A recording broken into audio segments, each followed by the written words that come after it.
श्री स्वामी समर्थ। जय जय स्वामी समर्थ। अनंत कोटी ब्रह्मांड नायक राजाधिराज योगीराज अक्कलकोट निवासी सद्गुरु श्री स्वामी समर्थ महाराज की जय। कशा आहात सर्व स्वामी भक्तांनो? तुम्ही सदैव आनंदी राहा हीच स्वामींच्या चरणी प्रार्थना। तुमच्या सर्व चांगल्या इच्छा स्वामी महाराज पूर्ण करो आणि आजचा दिवस तुमचा आनंदात जाओ हीच स्वामींच्या चरणी प्रार्थना। प्रथम तुम्हा सर्वांचं खूप खूप मनापासून स्वागत आहे तुमच्या अनुभवांनी बनलेला भक्त आम्ही स्वामींचे या चॅनल मध्ये। मित्र आणि मैत्रिणींनो, तुम्हा सर्वांना माहित असेल कारण प्रत्येकाच्या आयुष्यामध्ये असे काही ना काही घटना या घडत असतात। प्रत्येकाच्या आयुष्यामध्ये सुख असतं, दुःख असतं, आनंद असतं, समाधान असते। त्याचबरोबर जेवढी संकट येतात, जेवढं दुःख सहन करावं लागतं आणि त्यानंतर तेवढा सुख देखील तेवढ्या प्रमाणात येत असतं। परंतु मित्र आणि मैत्रिणींनो, काही लोकांच्या आयुष्यामध्ये एवढी संकटे असतात की त्यांची संकटे संपण्याचा नावच घेत नाहीत। आणि ज्या वेळेस सुख असतं, घरामध्ये समाधान असतो, आनंद असतं, तर त्यावेळेस तो वेळ कसा जातो हे कोणालाही समजत नाही। परंतु ज्यावेळेस दुःख असेल, ज्यावेळेस मनाला त्रास होत असेल, त्यावेळेस मात्र खूपच त्रास सहन करावा लागतो आणि अशा वेळेस वेळ सुद्धा जात नाही। मित्र आणि मैत्रिणींनो, ज्या वेळेस संकटे येतात, दुःख येतात, त्यावेळेस कोणीही त्या मदतीला धावून येत नाही। परंतु जो कोणी मदतीला धावून येतो ना, तो खरोखरच तो आपला असतो। कारण आपली परीक्षा पाहणारे साक्षात ब्रह्मांड नायक श्री स्वामी समर्थांनी मदत करणारे सुद्धा तेच असतात। ज्या वेळेस आपल्याला आपल्या संकटामध्ये एखादा व्यक्ती मदत करतो, तो तर साक्षात श्री स्वामी समर्थांनी पाठवलेला एक देवदूत असतो।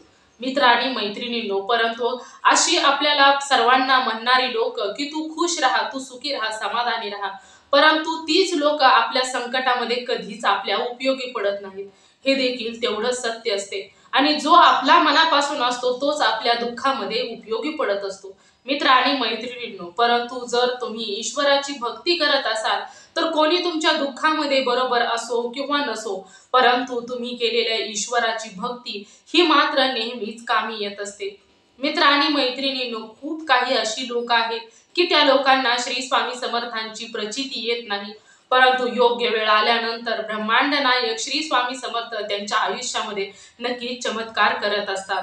मित्र आणि मैत्रिणींनो, वेळ ही नेहमी आपल्या म्हणजे आपण जसा विचार करतो त्यावरतीच अवलंबून असते। भले ही वेळ वाईट असो किंवा चांगली असो, परंतु आपण विचार करणं हे मात्र तेवढंच गरजेचं आहे। ज्या वेळेस तुम्ही दुःखाच्या वेळी जर पॉझिटिव्ह विचार करत असाल, जर तुमच्या मनामध्ये हा विश्वास असेल की माझे ब्रह्मांड नायक श्री स्वामी समर्थ माझ्या बरोबर आहेत, तर तुमच्यावरती कितीही मोठं संकट आलं तर तुम्ही घाबरू शकणार नाही, कारण तुमच्या पाठीशी एक दैवी शक्ती असते। मित्र आणि मैत्रिणींनो, आणि हीच शक्ती नेहमी तुमच्या वाईट काळामध्ये चमत्कार करत असते। अगदी शेवटच्या क्षणामध्ये सुद्धा श्री स्वामी समर्थ चमत्कार करून जात असतात, परंतु त्या भक्ताची परीक्षा घेतली जाते, त्यानंतरच त्या स्वामी त्याच्या आयुष्यामध्ये चमत्कार करत असतात।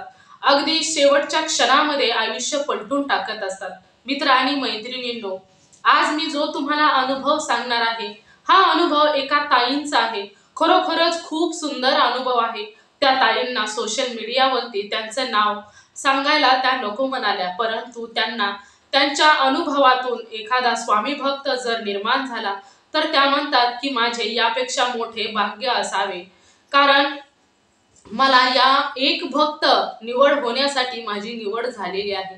मित्र आणि मैत्रिणींनो, कधीही कोणतीही गोष्ट अशीच होत नसते। तुमच्या समोर हा व्हिडिओ येणं हे देखील स्वामींचीच कृपा असते।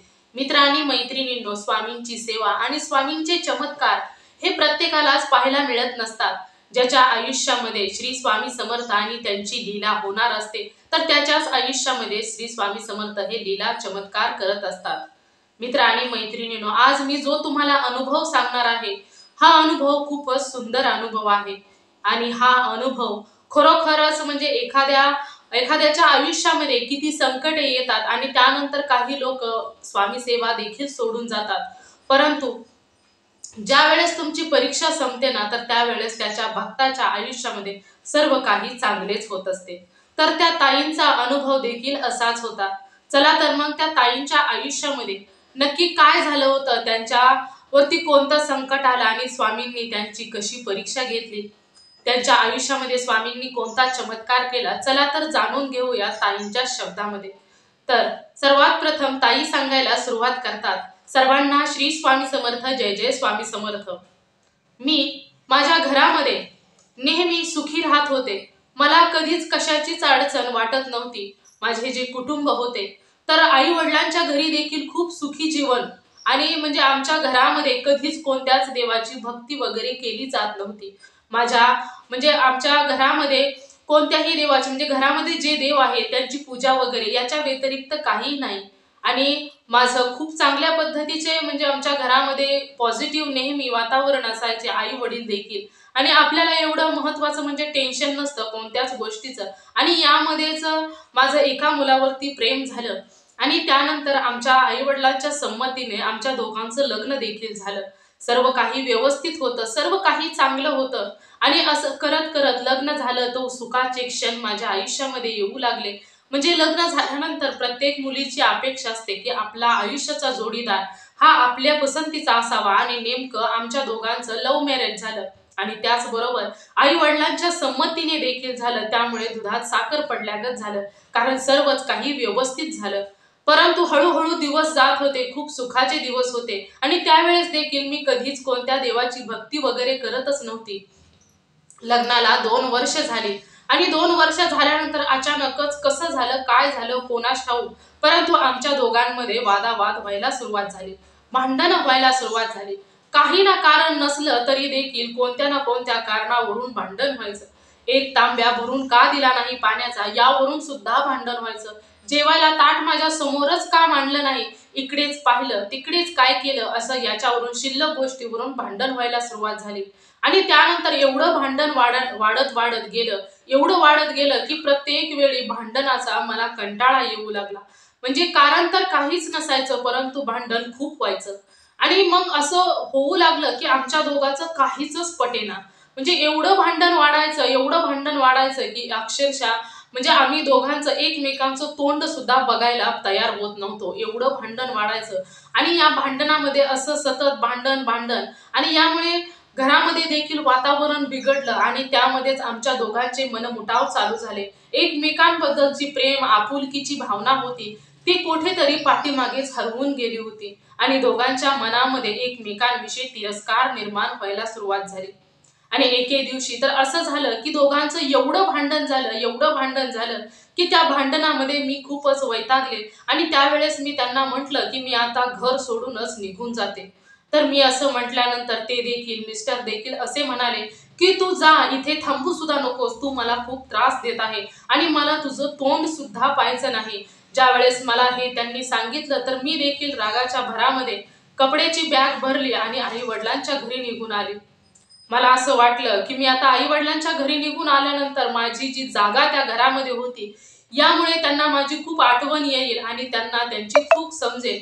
परंतु असं काही सुद्धा झालं नाही. 1 दिवस गेले, 2 दिवस गेले, त्यानंतर आठवडा गेला. हळूहळू दिवस जात होते, परंतु मिस्टरांचा फोन सुद्धा आला नाही. असं करत करत 3 महिने निघून गेले, परंतु एकदा सुद्धा मिस्टरांनी फोन सुद्धा केला नाही. आणि मी सुद्धा त्यांना फोन केला नाही, कारण माझ्या मनामध्ये त्यांच्याविषयी हीच भावना होती की त्यांनी मला समजून घेतलं नव्हतं. खूप वाईट वाटायचं, खूप वाईट वाटायचं की प्रत्येक वेळी माझ्याच वाट्याला असं का, मी काही चुकले, परंतु त्यांनी देखील मला समजून घ्यायला हवं होतं. परंतु वेळेच्या बरोबर सर्व काही मनामध्ये जी चलबिचल होत होती, जे वादळ होतं ते शांत व्हायला सुरुवात झाली होती. परंतु मिस्टरांनी मला एकदा सुद्धा फोन केला नाही आणि मी सुद्धा एकदा सुद्धा फोन केला नाही. ज्यावेळेस मी त्यांना 3 महिन्याच्या नंतर ना मला असं वाटू लागलं की आपण देखील त्यांच्या घरी जावं, आपला संसार पाहावा. परंतु ज्यावेळेस मी त्यांना फोन करण्यासाठी हातामध्ये मोबाईल घ्यायचे तर त्यावेळेस माझं मन, माझा स्वाभिमान जागा व्हायचा आणि मला फोन करू देत नव्हता. यामध्येच हळूहळू दिवस जात होते आणि एके दिवशी मिस्टरांचा फोन आला आणि त्यानंतर मला वाटलं की आता मिस्टर मला घरी बोलवतील. मी खूप खुश झाले, इतकी आनंदी झाले, इतकी आनंदी झाले की मला खूपच असं वाटत होतं की आता मी काय करावं आणि काय नाही. परंतु माझा तो आनंद एका क्षणापुरताच होता. कारण ज्या वेळेस मी मिस्टरांना हॅलो म्हटलं फोन उचलून, तर त्यावेळेस ते मला म्हणाले की तुझ्या घरी माझे वडील येणार आहेत आणि तुला घटस्फोट द्यावा लागेल, मला तुझ्याशी संसार करायचा नाही, मी मला तुझ्यापासून वेगळं डिवोर्स हवा आहे आणि मला तू माझ्या आयुष्यामध्ये नको आहेस. ज्या वेळेस मी हे ऐकलं तर त्यावेळेस माझ्या पायाखालची जमीनच सरकून गेली. खूप दुःख झालं, खूप दुःख झालं. आता काय करावं काही समजत नव्हतं. म्हणजे इतकं वाईट वाटलं, इतकं वाईट वाटलं की असं वाटलं की माझ्या आयुष्याला आता काहीच अर्थ नाही. मी खूप रडायला सुरुवात केली, खूप रडले, खूप रडले. आई वडील देखील समजून सांगत होते, परंतु मला काहीच समजत नव्हतं आणि रडून रडून मी एवढी थकले की मला काय करावं काहीच समजत नव्हतं. असं म्हणजे आता मला कोणताच मार्ग दिसत नव्हता. आणि नेमकं त्याच वेळेस आमच्या घराच्या म्हणजे पासमध्येच श्री स्वामी गुरुदेव दत्तांचं एक केंद्र आहे, मठ आहे आणि श्री स्वामी समर्थांचा देखील, दोन्हीही एकाच जागेवरती आहेत. तर त्यावेळेस मनाला थोडंसं बरं वाटावं म्हणून मी तेथे केंद्रामध्ये जाऊन बसले. तेथे बसल्यानंतर म्हणजे मला खूप वाईट वाटत होतं, मी खूप रडत देखील होते. म्हणजे तिथे मी एकटीच अशी होती की रडत होते. बाकी लोक यायची, दर्शन घ्यायची, माझ्याकडे पाहायची आणि निघून जायची. परंतु मला माझं दुःख अनिवार्य झालं होतं. मला काय करावं काही समजत नव्हतं. मला असं वाटत होतं की ज्यावेळेस आपले सर्व आधार तुटतात त्यावेळेस ईश्वराच्या जवळ आपण जावं आणि तेथे खूपच पॉझिटिव्हिटी असते. त्यामुळे मी तेथे जाऊन बसण्याचा निर्णय घेतला होता आणि अक्षरशः तेथे जाऊन एका झाडाखाली मी रडत बसले होते. खूप वेळ रडले, खूप वेळ रडले. मला माझ्या रडण्याचं कारण माहीत नव्हतं. मी म्हणजे कुठे चुकले, की ते चुकले किंवा मी चुकले, मला हे काहीही समजत नव्हतं. मला फक्त एवढंच समजत होतं की मला त्या घरी जायचं आहे आणि मला माझा संसार थाटायचा आहे. तर मी रडून रडून म्हणजे खूप वेळ रडत होते, माझे अश्रू थांबत नव्हते. तर त्यावेळेस ना एक वृद्ध स्त्री माझ्या जवळ आली. खूप वेळ झाला असेल आणि त्यानंतर एक स्त्री माझ्या जवळ आली आणि आल्यानंतर मला म्हणाली, का ग, का रडती आहेस, तुला एवढं कशाचं दुःख झालं? तर त्यावेळेस मला आवरलं नाही. माझ्या आयुष्यामध्ये जे काही झालं ती मी त्या वृद्ध स्त्रीजवळ सर्व काही सांगून टाकलं. ती माझं मन अगदी मोकळं होईपर्यंत तिच्याजवळ रडले. तर ती म्हणाले की तू रडू नकोस, बास कर रडणं आता. तू जाताना श्री स्वामी चरित्र सारामृत घरी घेऊन जा आणि स्वामींची जप करण्यासाठी एक माळ देखील घरी घेऊन जा. तुला तू पारायण कर, स्वामी चरित्र सारामृत घरामध्ये वाच, स्वामींचा जप कर. जेवढी तुझ्याच्याने सेवा होईल नित्य सेवा कर आणि तू ही घरामध्ये सेवा कर. तुला नक्कीच फरक पडेल, तुझ्या मनातील इच्छा पूर्ण होईल. आणि त्यानंतर मग मी तेथूनच माझ्या जवळ जेवढे पैसे होते तर तेथूनच गुरुचरित्राचं पारायण ते एक गुरुचरित्राचा ग्रंथ घेतला, एक माळ घेतली आणि घरी गेली. गुरुचरित्र ग्रंथ मला घ्यायचा होता, परंतु माझ्याकडे पैसे नव्हते. परंतु मी स्वामी चरित्र सारामृत घेतलं, नित्यसेवेचं एक पुस्तक घेतलं आणि घरी गेली. घरी गेल्यानंतर येताना स्वामींचा फोटो देखील घरी आणला होता. घरी येऊन मी स्वामींची सेवा करायला सुरुवात केली. परंतु असं होत होतं की ज्या वेळेस मी स्वामींची सेवा करायला बसायचे तर त्यावेळेस मनामध्ये खूप विचार यायचे. माझ्या मिस्टरांचे विचार यायचे, माझ्या पुढच्या आयुष्याचे, भविष्याचे विचार यायचे. प्रत्येक वेळी माझं मन चलबिचल व्हायचं, मला सेवाच करू देत नव्हतं. ज्यावेळेस सेवेला सुरुवात करायची तर त्यावेळेस मनामध्ये अशील विचार यायचे. ते विचार एवढे मला त्रास द्यायचे की माझ्या सेवेमध्ये मनच रमत नव्हतं. असं करत करत 4-5 दिवस निघून गेले, परंतु सेवेला काही मनच लागेना. म्हणून पुन्हा मी त्या केंद्रामध्ये गेले. जाऊन तेथे झाडाखाली जाऊन बसली. मी त्या वृद्ध स्त्रीची वाट पाहत होते की आता ती स्त्री येईल आणि माझी अडचण मी दूर करेल. आणि खूप वेळ वाट पाहिल्यानंतर ती स्त्री पुन्हा आली. आल्यानंतर तिने मला पाहिलं, परंतु ती माझ्याकडे आली नाही. ती गेली आणि तिच्या जागेवरती जाऊन बसली. मी उठले आणि तिच्या जवळ गेले. त्यांना सांगितलं की मी तुम्ही सांगितल्यापासून सेवा करते आहे, नित्य सेवा करते आहे, स्वामी चरित्र सारामृत घरामध्ये वाचते आहे, माळ जप करते आहे, परंतु मला कोणता म्हणजे माझं मनच रमेना. ज्यावेळेस मी सेवेला बसते तर मनामध्ये खूप अशील विचार येतात. इथून उठून जावं असं वाटतं, माझं सेवेमध्ये मन लागत नाही. तर त्यावेळेस त्या स्त्रीने मला सांगितलं की तुला सुरुवातीला असंच होईल, परंतु तू जिद्द सोडू नकोस. तुला जर तुझा संसार वाचवायचा असेल, तुझा मोडलेला संसार जर तुला खरोखर वाचवायचा असेल तर तुला ही सेवा करावीच लागेल. आणि त्यानंतर तिने मला समजून सांगितलं. त्यावेळेस माझ्या मनामध्ये एक वेगळीच ऊर्जा निर्माण झाली. ज्यावेळेस त्या स्त्रीने मला सर्व काही समजवत होते तर त्यावेळेस माझ्या मनामध्ये एक चेतना निर्माण होत होती. त्यानंतर मी घरी आले. घरी येऊन मग मी पुन्हा जोमाने स्वामींच्या सेवेला सुरुवात केली. मनापासून स्वामींची सेवा करायला सुरुवात केली. सुरुवातीला मला थोडीशी अडचण आली, परंतु पुन्हा हळूहळू स्वामींच्या सेवेमध्ये मन रमायला सुरुवात झाली. आणि सेवेमध्ये मन रमत रमत म्हणजे एवढं मन माझं स्वामींमध्ये गुंतत गेलं की मी सर्व काही विसरून जाऊ लागले. त्यानंतर 3 महिने यामध्येच निघून गेले आणि एके दिवशी मिस्टरांचा फोन आला आणि ते म्हणाले की उद्या तुझ्या घरी माझे वडील डिवोर्स पेपर घेऊन येणार आहे, तर तुला त्यावरती सही करायची आहे. हे ऐकून तर माझ्या पायाखालची जमीनच सरकून गेली. म्हटलं की एवढी स्वामींची सेवा करते आहे तरी देखील हे असं का घडतं आहे. तर आता म्हटलं मी गेली स्वामींच्या जवळ खूप रडले, स्वामींना सर्व काही सांगितलं. म्हटलं की आता काय करायचं स्वामी, उद्या तर डिवोर्सचे पेपर घरी येतील, तर मग आता सर्व काही संपेल, तुम्हालाच काहीतरी करावं लागेल. स्वामी आता तुम्हीच माझ्यासाठी धावून यायचं. मी मनापासून स्वामींना हाक मारत होती आणि नेमकं मला खूप भीती देखील वाटत होती की उद्या काय होतंय आणि काय नाही. आणि यामध्ये दुसरा दिवस देखील उजडला. त्यांचे वडील देखील माझ्या घरी आले. त्यांच्या हातामध्ये डिवोर्स पेपर होता. ज्या वेळेस त्यांनी मला सांगितलं की यावरती सही कर, तर त्यावेळेस माझे वडील देखील तेथेच होते. त्यांना राग एवढा राग आला की त्यांनी त्या रागाच्या भरामध्ये ती डिवोर्सची जी कागद होती ती सर्व काही फाडून टाकली. आणि ज्या वेळेस त्यांनी ती कागद फाडली तर त्यावेळेस माझे सासरे आणि माझे वडील यामध्ये वादावाद व्हायला सुरुवात झाली. त्या दोघांमध्ये एवढं भांडण वाढलं की दोघेही एकमेकांना काहीही बोलू लागले आणि त्यानंतर ते घरी निघून गेले.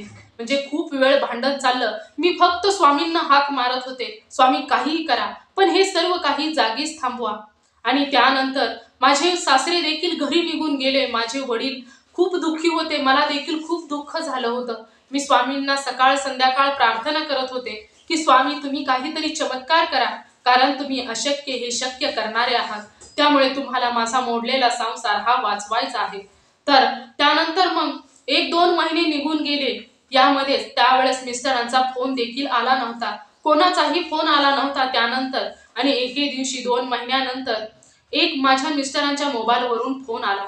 त्यांचा फोन आल्यानंतर मनामध्ये खूप भीती वाटत होती. आता काय करावं, आता काय सांगतील, पुढे काय होईल, या विचाराने मन अगदी विचलित होत होतं. आणि त्यामध्येच फोन ज्यावेळेस मी उचलला घाबरत घाबरत, तर त्यावेळेस माझे सासरे फोनवर बोलत होते. तर ते मला म्हणाले की बाळा तू जेवलीस का, तू बरी आहेस का. ज्यावेळेस हे मी शब्द ऐकले तर त्यावेळेस मला एकदम आश्चर्य वाटलं की आजपर्यंत असे कधीच न बोललेले सासरे मला एवढी प्रेमाने बोलत आहेत. तर त्यावेळेस म्हणजे मनाला खूप बरं वाटलं आणि मी त्यांना म्हणाले की हो मी जेवली, तुम्ही जेवला का. तर त्यावेळेस ते देखील म्हणाले हो बाळा मी जेवलो आहे, तर तू आता कशी आहेस. तर त्यावेळेस मी देखील सांगितलं की मी ठीक आहे. त्यावेळेस माझे सासरे मला म्हणाले की तुला माझ्या घरी यायला आवडेल का. तर त्यावेळेस मी त्यांना सांगितलं हो मला आवडेल, मी तुमची वाट पाहीन. तर त्यावेळेस सासरे म्हणाले की उद्या मी आणि तुझे मिस्टर आम्ही दोघेही तुला न्यायला येत आहे, तर तू तयारी करून बस. तर त्यावेळेस ना मला एवढा आनंद झाला आणि त्यानंतर फोन ठेवून टाकला. मी धावतच स्वामींकडे गेले, स्वामींना नतमस्तक झाले, मनापासून स्वामींचे आभार मानले. म्हटलं की खरोखरच स्वामी तुम्ही अशक्य हे शक्य करणारे आहात. तुमच्यासाठी कोणतीच गोष्ट अशक्य नाही. तुम्ही माझ्या आयुष्यामध्ये अगदी मोडखळीच्या रस्त्यावरती आलेला माझा संसार तुम्ही वाचवला. सर्व काही संपलं होतं, परंतु तुम्ही नव्याने सुरू केलं. खरोखरच स्वामी तुमची लीला अगाध आहे. आणि दुसऱ्याच दिवशी मी बॅग वगैरे भरून बसले. माझे मिस्टर आणि माझे सासरे दोघेही माझ्याकडे आले आणि आल्यानंतर मला देखील खूप आनंद झाला. त्या दोघांसाठी मी खूप छान पद्धतीने जेवण देखील बनवले. सर्वांनी पोटभर जेवण केले आणि त्यानंतर मी माझ्या घरी स्वामींचा फोटो, स्वामींची नित्यसेवा, स्वामी चरित्र सारामृत आणि माळ सर्व काही घेऊन मी माझ्या घरी गेले.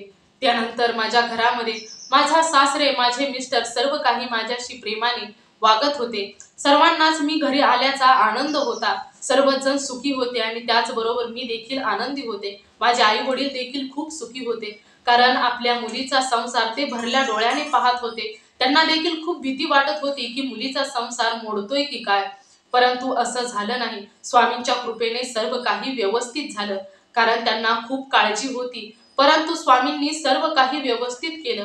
या घटनेला 4-5 वर्ष झालेले आहेत. माझा संसार अजून सुद्धा खूप सुखी आहे. मला एक मुलगी आहे, माझी मुलगी आणि एक मुलगा आहे. मुलाचं नाव मी समर्थ ठेवलेलं आहे आणि मुलीचं नाव मी स्वामिनी ठेवलेलं आहे.